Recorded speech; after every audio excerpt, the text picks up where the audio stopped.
Reggie Brown is a guy who is an Obama impersonator. He went to the Republican leadership conference. This is where all the goofballs got together and yelled and screamed about Obama and how he's destroying the country, yada, yada, yada. You know the whole thing, right? So if they're going to do a little comedy here, they got a guy who looks like Obama, and he's going to make some jokes about Obama, and they're going to love it, okay? But then something slightly awry goes wrong. He starts making jokes about the Republicans. Oh, that's awesome. Trouble. Okay, but first, he's on Obama's case, and look at the crowd reaction. It's awesome. Let's go to clip 10. Now, my favorite month is February, Black History Month. You see, Michelle, she celebrates the full month, and, you know, I celebrate half.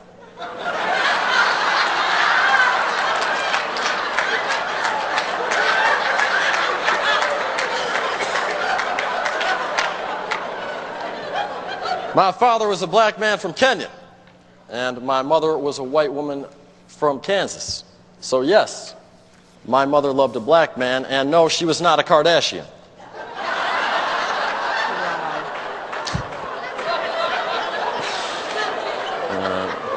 All right, first off, his impersonation is pretty good. His impersonation is spot on, and he looks almost exactly like Obama, like a skinnier Obama. I'm wondering what took him so long to get famous. Okay? Right. All right, so now, look, I don't think the racial jokes were that bad. He threw in the Kardashian thing on Obama's The jokes mom. were horrible. Really? I didn't even chuckle. I didn't even chuckle. Look, first of all, he's very talented in the impersonation aspect of it. And I wanted to find it funny. I was like, oh, I'm rooting for this guy, especially with the introduction you gave into the story, right? Right. But no, the jokes were not funny. It was exactly what you would find in late night television, okay? Well, they make a lot of money off those jokes, but I hear you. Okay, and I'm not saying they were hilarious or anything like that, but okay, he makes those jokes, right? And some people say, oh, those were race tinged, he shouldn't have done it. No, he's doing comedy, I don't care, right? So, okay, so fine, everybody's having fun. Now, he's now going to go on to a series of jokes about how presidents age in office. Makes sense that everybody knows that, etc. So he's going to first make one about the Obamas, and again, the crowd is going to love this. Let's go to clip number 11. Now, look at this. I love this photo. We are ready to take on the world. I had my team of experts use the latest computer technology to predict what Michelle and I are going to look like at the end of my first term.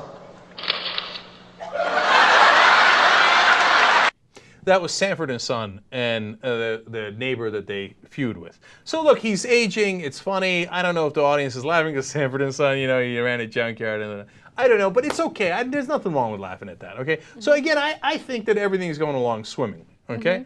So now he's going to make the same age joke about George Washington. Let's see how that plays. Presidents age so quickly. Now look, this is General George Washington before he agreed to be our first president. He's looking nice and young. This is President Washington while he was our president. And this is George Washington today.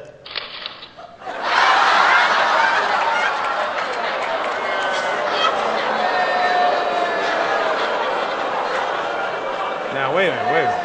Oh, yeah. You see what I mean? That was kind of funny.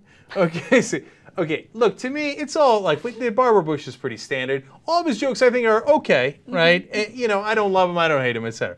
But that was about Barbara Bush. She's a Republican. I know. So some of them laughed, and then they all grumble, boo. Why is this black man making fun of Republicans now? Hold up. Right. This all of a sudden not so funny, okay?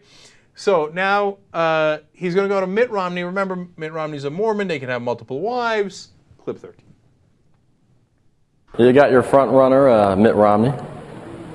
Now, don't get me wrong. He might make a great president, along with his first lady, second lady, third lady.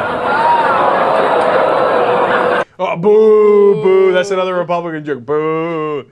Then he does a joke about Tim Pawlenty and how he's got his foot in his mouth and needs a spinal transplant.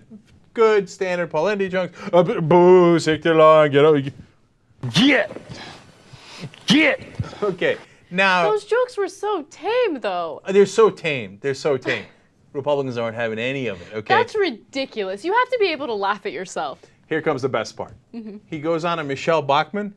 They literally pull him from the stage. They cut his movie. Like my friends at MSNBC encapsulated. You'll see the video here. That's why we're showing it to you. Let's watch that. As he started in on Michelle Bachmann, that's when it all changed. A little pat on the shoulder, and that means goodbye, folks. The impersonator's mic was cut. He was kindly ushered off the stage with a little wave to say goodbye.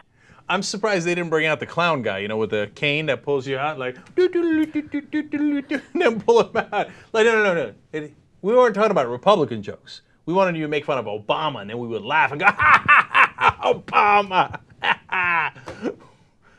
Okay, now, Republican Leadership Council President Charlie Davis says that it was not the Republican jokes. No. He was worried about his earlier racial jokes. How come during the earlier racial jokes that dude didn't come pull him off the stage? Oh, no, it gets better. First, let me give you a statement. He says, had I been in the room, I would have pulled him sooner.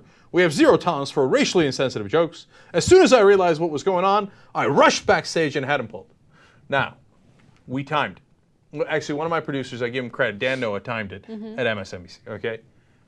The racially insensitive jokes were 10 minutes earlier. Ugh. Okay, 10 minutes early. So they're like, everybody's laughing, having a good time. All of a sudden, Pawlenty, Romney, Bachmann, let's go wrap it up. Okay. Oh, come on, that's why they pulled him? Okay. Look, I guess they think we're all stupid, right? Yeah, I know. The Republican Leadership Conference was so appalled by his racial insensitivity. That's why they laughed their ass off in the beginning. Right. And started booing at the end. Unbelievable. By the way, the best part of a comedian's stand-up is when he picks on audience members. Because it's fun to laugh at yourself, and it's fun to laugh at people that are right next to you. Not if you're a Republican. But not if you're a Republican. That's unacceptable.